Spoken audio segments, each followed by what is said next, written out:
तो ये मंदिर परिसर है।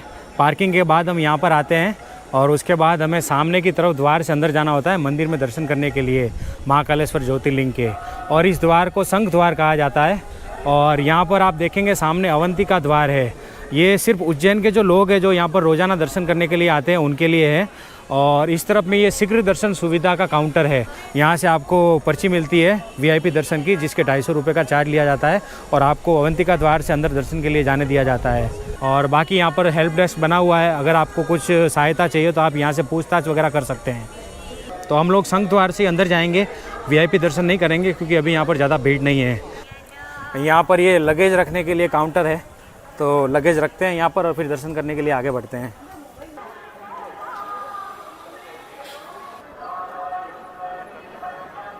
तो ये महाकाल कॉरिडोर है। हम मंदिर में दर्शन करने के बाद इसी तरफ जाएंगे। मंदिर में जाने का जो रास्ता है उसी के साथ साथ में महाकाल कॉरिडोर बना हुआ है।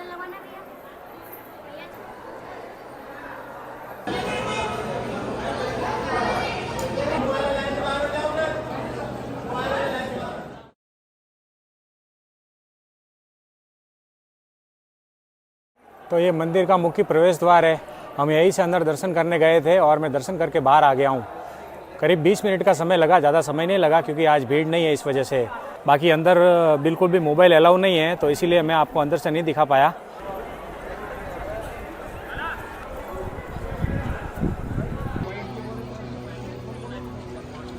के नशे में चूर था, उसे वरदान प्राप्त था और शिव जी यह देखकर काफी क्रोधित हुए। दूषण राक्षस को काल भी कहा जाता था क्योंकि वो काफी भयंकर था और काफी शक्तिशाली।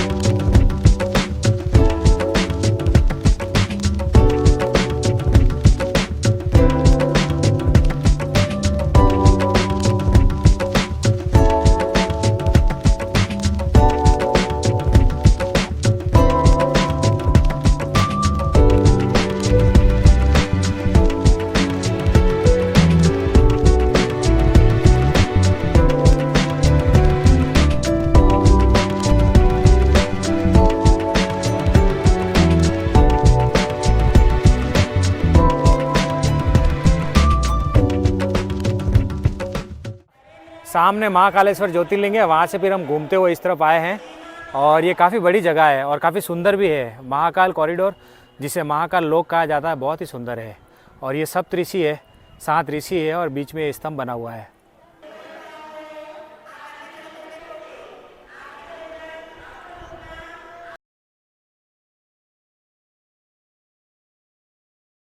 मंदिर की भस्म आरती सबसे प्रसिद्ध है, तो इसका समय सुबह 4 बजे है। 4 से 6 बजे भस्म आरती होती है। गर्भगृह दर्शन भी होता है, जो महाकालेश्वर मंदिर का शिवलिंग है जो गर्भगृह में, वहाँ पर आपको दर्शन करने को और भी काफ़ी सारे आकर्षण है देखने के लिए यहाँ पर। ये देखो आप, कितना सुंदर है, देखने में इतना सुकून मिलता है आँखों को। बहुत ही प्यारा बनाया हुआ है सब कुछ। यहाँ पर यह है नवग्रह मंडल। पीछे सप्त ऋषि था, इसी तरह यहाँ पर ये नवग्रह मंडल बना हुआ है।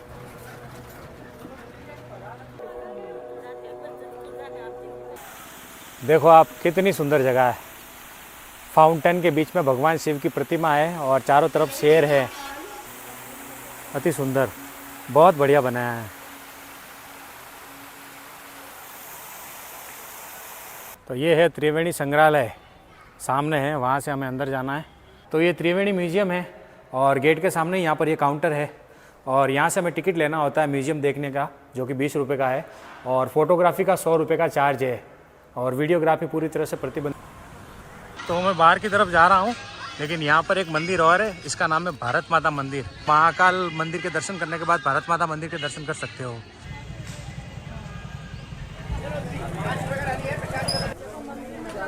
अभी यहाँ पालकी की तैयारी हो रही है। करीब 4 बजे महाकाल की पालकी निकलती है। महाकाल को उज्जैन का राजा कहा जाता है, तो यहाँ के राजा भ्रमण पर निकलते हैं।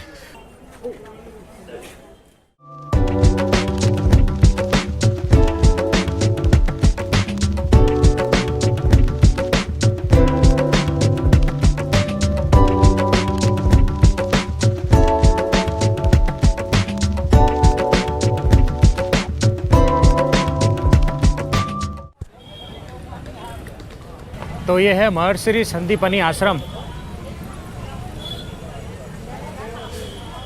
तो ये आश्रम का गेट है, मैंने आपको बताया, वहाँ से हम अंदर आए हैं और यहाँ पर सामने है श्री कृष्ण सुदामा बलराम का विद्या स्थल और ये मंदिर है जिसका नाम है कुंडेश्वर महादेव मंदिर।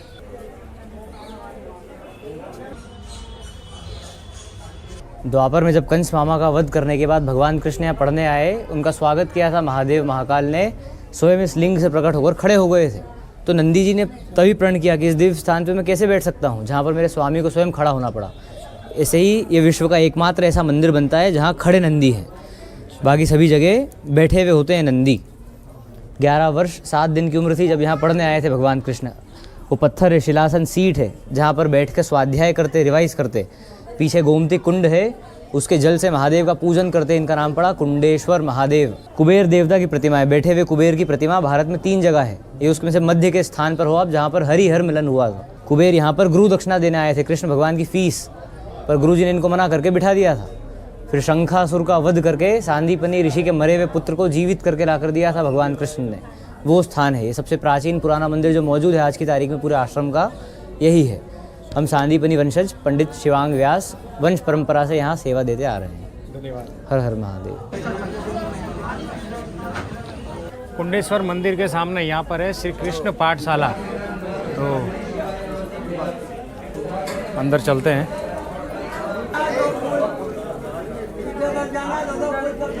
यहाँ पर सर्वेश्वर महादेव मंदिर है जो कि बताते हैं करीब 6000 साल पुराना है।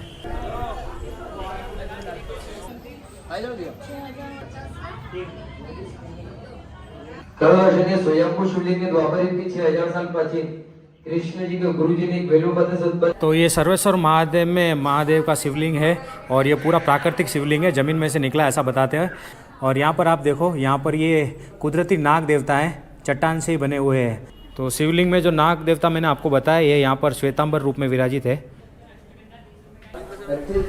ये है गोमती कुंड, यहाँ पर इसके बारे में लिखा हुआ है।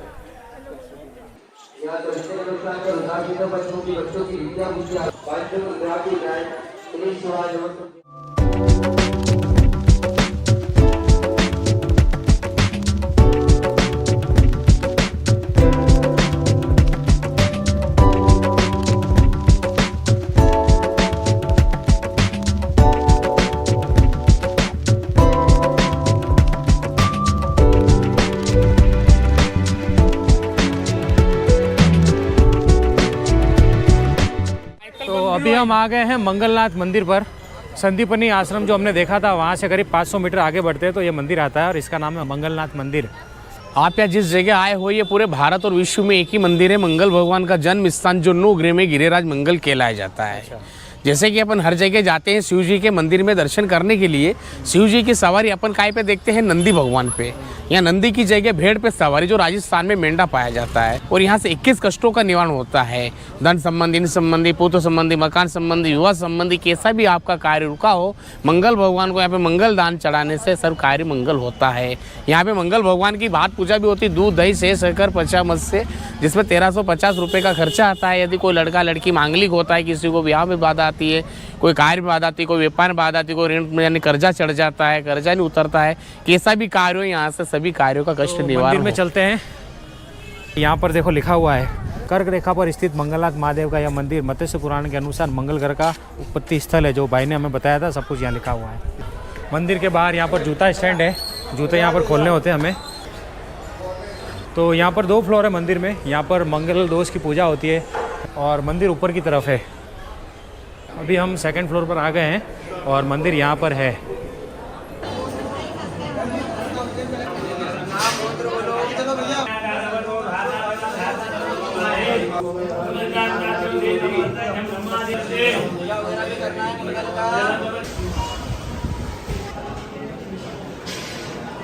मंगलनाथ मंदिर में हमने दर्शन किए, बाकी इसकी जो कहानी है वो हमने जानी। पीछे यहाँ पर ये सिपरा नदी बहती है और ये मंगल घाट कहलाता है।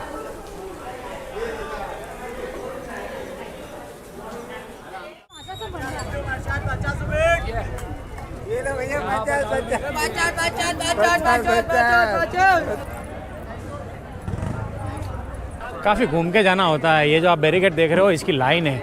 उस तरफ से आते हैं ऐसे घूम के, इस तरफ से घूमते हुए फिर मंदिर में जाते हैं। तो अभी हम मंदिर के करीब पास में पहुंच गए हैं। सामने काल भैरव मंदिर है।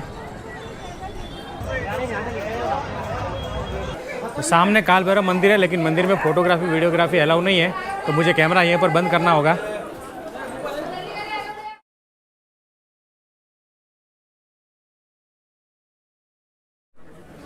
का टिकट ले तो चले। तो अभी हम आ गए हैं गढ़ कालिका मंदिर पर। पिछला जो मंदिर था काल भैरव का, वहाँ से ये करीब 1 किलोमीटर की दूरी पर है और ये काली माता का मंदिर है।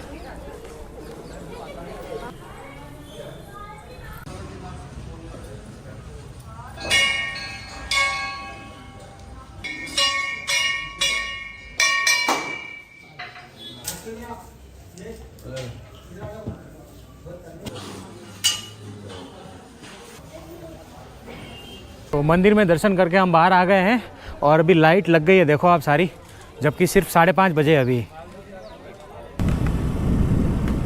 तो गढ़ कालिका मंदिर से हम आ गए हैं भरथरी गुफा पर और बिल्कुल पास में है, 300-400 मीटर की दूरी है केवल। तो इन सीढ़ियों से हम नीचे आए हैं, करीब 4 से 5 मिनट लगता है हमें। छोटा ही रास्ता है, ज़्यादा लंबा नहीं है। और इस तरफ में गुफा है आगे।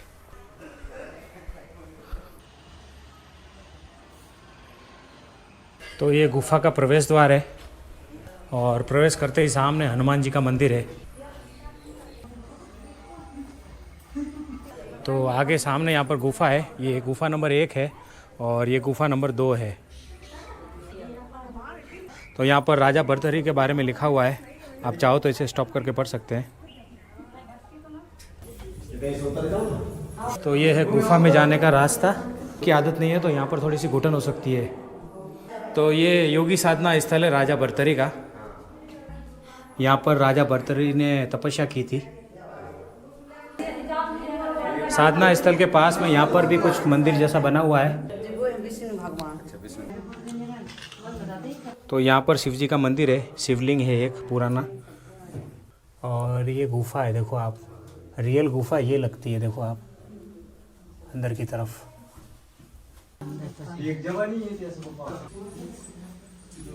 यहाँ से हम गुफा में गए थे और बाहर आ गए हैं और ये सामने महाकाली माता का मंदिर है। महाकाली माता मंदिर के पास में यहाँ पर महायोगी मत्स्येंद्र नाथ का मंदिर बना हुआ है। कहते हैं कि यहाँ पर उन्होंने तपस्या की थी। तो ये गोपीचंद गुफा है, गुफा नंबर 2। तो यहाँ पर तो बिल्कुल ब्लॉक हो गया, ये मंदिर है और महाराज जी बैठे हैं। तो ये श्री नीलकंठेश्वर महादेव का शिवलिंग है, मंदिर है। तो 2 नंबर की गुफा से भी हम बाहर आ गए हैं देखकर। और यहाँ पर आगे एक मंदिर बना हुआ है, गुरु गोरक्षनाथ का मंदिर है ये।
तो हम पहुंच गए हैं हरसिद्धि माता मंदिर पर और राम घाट से बिल्कुल पास में, ये भी राम घाट पर ही है, थोड़ा ऊपर की तरफ है। तो ये है हरसिद्धि माता का मुख्य प्रवेश द्वार। मंदिर के बाहर यहाँ पर कमल के फूल मिलते हैं माता को चढ़ाने के लिए। तो मंदिर के अंदर चलते हैं। तो सामने हरसिद्धि माता का मंदिर है और यहाँ पर काफ़ी सारे श्रद्धालु बैठे हैं, देखो आप। और ये दीप मालिका है, यहाँ पर 1108 दीपक जलते हैं आरती के समय में और काफ़ी भव्य नज़ारा होता है। तो ये सारे जो श्रद्धालु है इसी का इंतज़ार कर रहे हैं आरती का। तो मंदिर के अंदर चलते हैं।